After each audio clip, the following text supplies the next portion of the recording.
epo pupa. Fáwọn tó mu gbó.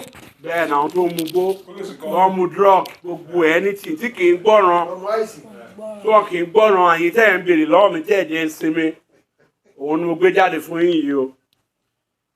Tẹ́ bá ti rí àkàrà yẹn ẹ wá igi kékeré ẹ tẹ ẹbọnú àkàrà yẹn. Ilé iná ń pè ní Oroalegogo. Ẹ lọ bí tí Oroalegogo yìí wà ìjàkárìwọ̀ bẹ́ẹ̀ ni tó bá lọ́mọ Oroalegogo yẹn ẹ fi igi tẹ̀gún àkàrà yẹn ẹ fi kó sínú pépà funfun. Ẹ wá lọ gún mọ́ àkàrà yìí pẹ̀lú ọṣẹ ẹni kọ́mọ náà máa wẹ̀ tó bá ti ń wẹ̀ kò ní mu gbogbo nǹkan tó bá mu ló máa stop ó jẹ́ ọtí á dẹ̀ gbọ́ràn bí ò bá ń gbọ́ràn sí òbí lẹ́nu á gbọ́. Òun nìyẹn èyí tẹ́ ẹ̀ ń wàhálà mi tẹ́ ẹ̀ jẹ́ ń sùn tẹ́ ẹ̀ ń pè mí láago 6 àárọ̀ òun mo ti jíwèé fún yín yẹn ẹ lọ ṣe òun láti drop fún yín yẹn o a drop ẹyọkùnrin fún yín. Oroalegogo yìí náà ká fi jíwèé fún yín ẹ̀yin tí oko yóò ṣe dáadáa tẹ́ bá mu àgbo jẹ̀dí torí tí jẹ̀dí bá wà lára yín oko yóò lè ṣe dáadáa o. Tẹ́ bá mu àgbo jẹ̀dí Oroalegogo yìí ẹ wá ọṣẹ ẹ ní ọṣẹ ẹ wá ọṣẹ àgbọn yìí ìwọ tó bá lè láìka ọṣẹ dúdú náà ó dáa ẹ gé báyìí ojí inú ẹ yẹn ẹ máa kọ sínú ọṣẹ ẹ fi pò ẹ bá fi pò ó tán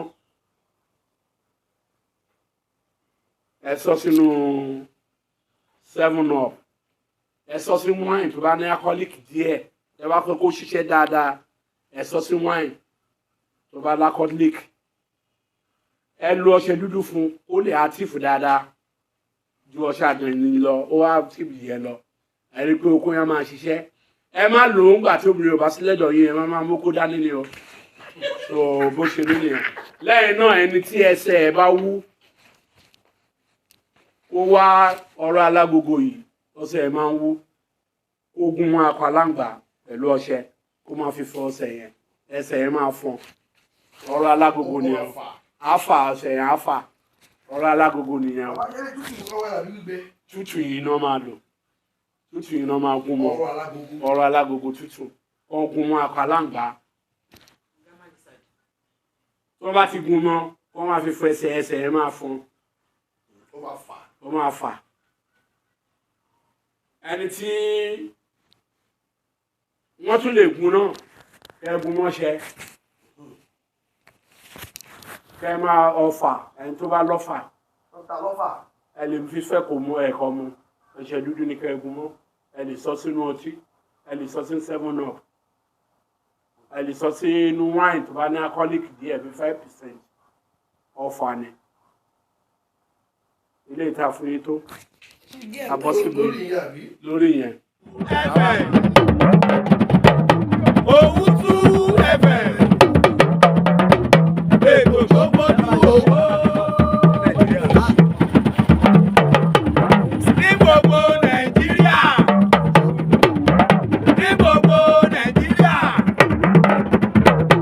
Owutu FM ètò tó gbójú owó.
FM yẹn ṣàlẹ́ o máa gbọ́ máa yí kúrò níbẹ̀ o ètò tó gbámúṣé polówó ọjà kájébù gbẹ́jẹ́ ètò tó fà